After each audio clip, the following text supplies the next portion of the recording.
नमस्कार. गेले 8 दिवसापासून ना माझ्या सासूबाईंच्या आई ना ऍडमिट होत्या संगमनेरला हॉस्पिटलमध्ये. त्या आजारी आहे आणि मला जायला काही वेळच मिळत नव्हता. मग मी आज त्यांच्यासाठी वेळ काढला, लवकर स्वयंपाक केला आणि डबा घेऊन गेले.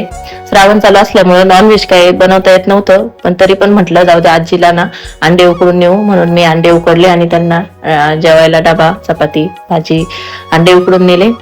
आणि त्यांना उद्या ना डिस्चार्ज मिळणार आहे. म्हटलं चला भेटून यावा.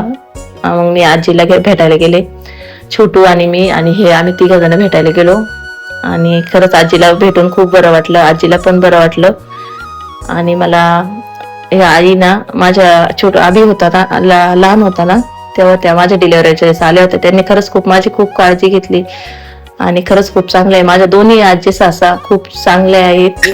मी खूप नशिबाने मला अशा आजी सासा भेटल्यात आणि माझ्या दोन्ही आजी सासा खूप चांगले आहे. माझी खूप काळजी घेतात, जीव लावतात.